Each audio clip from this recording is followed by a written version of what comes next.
go back and that my younger self can look up to my upper self or older self, right? And see improvement in some form or another. Even if I'm not going to be big and strong or fast, sure. there's other elements to it. Yeah, I didn't let go. I would love if you saw like, hey, what's up, Brandon? This is what you get. It's no shit. But let me tell you, it's the good life. There's a good movie, I think, that states that type of thinking to me. If you ever seen Blue Valentine? No. So Blue Valentine is like 1 minute premise of Blue Valentine. Blue Valentine is with Ryan Gosling and that chick from Dawson's Creek, the blonde one. I didn't watch Dawson's Creek. But okay. Oh yeah, me neither. Ryan Gosling and a girl. Cool. Okay. I saw the commercials. But she's pretty well known now. She played Marilyn Monroe. She's a really well respected actress. Anyways, Blue Valentine. Watch the trailer. Actually, I maybe can pull it up, but maybe not. But the point of the show, it looks at a real perspective of what a relationship is like. Mm-hmm. So it begins the movie with how a budding love romance starts, right? They meet, they fall in love, but it also interlaces it throughout the movie after married life. Mm-hmm. So one scene would be about them meeting and doing everything, and the scene after is how they were married and dealing with real life stuff. Okay. And so it was a great... It's like juxtaposition of like the hopeful and then the reality, right? And it goes really... it cuts deep, dude. And the reality. Yeah. Like the dude is balding already. It's like... First of all, it's like 6 years after, right? Because they have a kid to kind of trace the timeline. 6 years after the guy completely let go. Like Ryan Gosling, he's balding, he's fat now, and he's just at a dead-end job, which at a younger age is cool, right? He's kind of rebellious. He was a mechanic and stuff, but now he's just doing like very simple shit that seems to be going nowhere. But he's doing like paint odd jobs and stuff. But like as a married man and as a wife, you're looking at that, and it doesn't seem as cool because you got to provide and shelter, and that seems to be more important. There's a scene where she runs into her old high school sweetheart, basically the guy she dated before marrying Ryan Gosling, right? And bump into a grocery store, and she kind of still there, not as far as Ryan Gosling, but not as hot as she used to be, right? And she bumps into this guy, and he looks exactly the same as he was in high school. He just looks a little more muscular, right? That's who I want to be.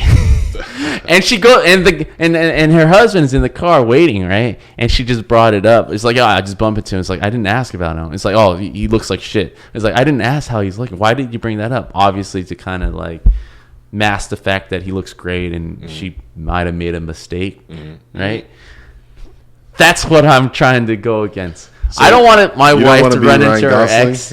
Yeah, I don't want my wife to run into an ex. And I was like, oh man, maybe I made the wrong choice. And to me, health and fitness prioritizes everything, right? For you to be, I think we talked about this before, where if you were to choose like a super healthy, fit bum versus a millionaire that is completely out of shape, right? I think we somewhat agreed that the millionaire is easier to choose because you got your millions. I can run on a treadmill. Of course, if we were to do a body swap, that would be the obvious choice, right?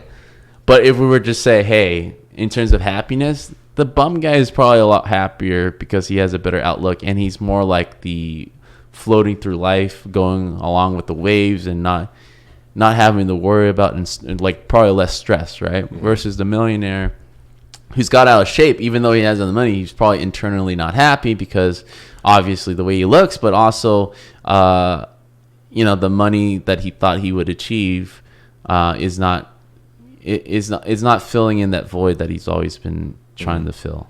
And that's like a classical story of how people can avoid issues like that. If it was my mind in each of those scenarios, I guess the hustle in me at the bum stage, like, yeah, I'd be confident that like I could turn this around. I at least know what I can and can't do to survive already, right? Like obviously the bum is probably still eating. If he's in great shape, he's eating enough that there's muscular growth and maintenance happening. Yeah. There's, at least some sort of thing that he is doing to like be active and to like, this is going far for me, but like if I was also in the millionaire's body, rich and just like out of shape, I'm like, yeah, get your ass to the gym. Yeah. You got the money. Hire a trainer. Hire a chef. Yeah. If fitness was important to me at that stage, then I would find a way to make sure that that's how it had to Yeah, go. but let's So say that option is completely out. You can't change the outcome. You just got to live. if for I had a to day. live my life as like a happy bum, well, if we're adding in that he's already happy, and then we're adding in that the millionaire's not,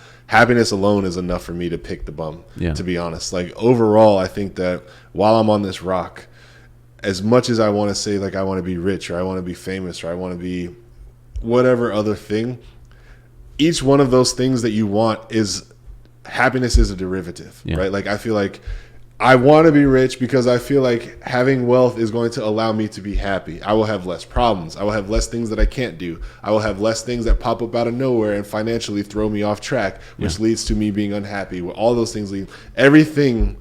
You providing for your family, the more that you can do it, the happier you are. Maybe not because you get satisfaction out of it, but I know you will not be happy if your family was nagging or your family was hungry or starving. Yeah, right. Of course, you're going to be stressed. You're I'm not gonna be going to be definitely like, stressed. "Oh, it's okay, guys. Let's But- smile and sing kumbaya." No, exactly. So I will always take happy. I would always take happy, but in that scenario too, right? I will be better able to deal with my issues in a healthier form. I've seen days. We don't have to hypothetical. Oh, I don't know why I'm tongue twisting myself. Hypothetical situations like that, right? I've had days where I would skip, I don't know, a couple of days and know that feeling of like, you know, I'm getting more aggro. I don't know you get this way, but like if I might equate it to how I relieve stress. I'm so used to my patterns of going to the gym and stuff for so long for most of my life that when I miss it, I think the testosterone level just rises so much where I'm so short with people. And I think generally friends and family that know me kind of see me as like a happy-go-lucky, easygoing person, but I definitely go the opposite direction when I skip the workouts. Because I have no way to relieve the stress, right? And so I've seen that part of myself dealing with issues or stress, and I just am a lot slower with that to deal with that, and I'm less patient with it, and which also means I see less solutions to the problem. So I've sat and thought about that myself, and it is bad, right? It is. Let's say you can't work out. What, you're going to be angry all the time? No. Well, what I've seen and what I've studied is that a lot of people take meditation to kind of help relieve that. And obviously that is a better way. If you can't sit still and not be mad at the world, then you need to cover your bases with some type of meditative practice. Sure. And then add the extra layer of physical fitness to relieve the stress. Well, I would challenge you with this then, and you know, I'm not you. I don't have your life or your expectations, but when I think about behavior, I always go down to the essentials and say, what is being provided, what is lost, how can we replace? So what was being provided is, you said you were working out. It was giving you an opportunity to relieve stress, also increase physical fitness. And you probably even have a sense of like, this is who I am. I get satisfaction out of this maintenance. Yeah. It's not a chore for you. It's something that you look forward to. You might even have goals that you feel like you're not working towards anymore because you didn't hit the gym. Yeah. Right. So let's put all that aside and say, okay, cool. So when you don't get to the gym, all those things that we just mentioned are being attacked. Yes. Right. Yes. So then the next step for me would say, is there something that you can do to make sure that even if you can't get to the gym, like you have I have a full calisthenics workout that literally I can just go to a place that has a floor and maybe a chair and I can still hit all my body parts. So at least, I guess that's how I would break it down and say like, okay, cool. Because now you have a protection plan. In the event that you can't get the 100% efficient way to do it, at least you can hit the 75. Yeah.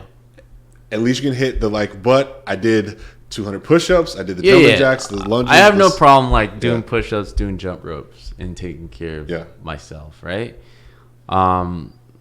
There's no reason ever for me to ever skip because I can always walk and get there and just pump it out. This last week and a half, though, because Oh yeah, knee. I got in the kneed belly. in the ribs, bro. I was playing basketball, and this 6'8", a little taller than Larry guy was just driving into the lane, and no one would block him. And I just hate that, right? I just hate no defense, and so I would volunteer to at least make it a little harder, right? But this last drive that he did like a charge. He jumped with his knee up. It was a fucking charge. All right. And it was like the worst pain I ever had. It completely knocked the air out of me. And I was sitting there grabbing. And it took, man, this is still healing. It's finally healing. But for that week and a half, like, I couldn't, like, this whole muscle group right here, your obliques, everything that you do to lift or do squats puts pressure on that. And so I couldn't do any strength training at all. And so I have to do strength training and conditioning to feel at ease. And I was completely taking out the strength training to let it heal correctly. But like that week and a half, last week and a half was pretty aggro, dude. I was just aggro. My wife noticed it. My kids noticed it. And it was just, I was trying to, but it's just that period where I couldn't physically do anything.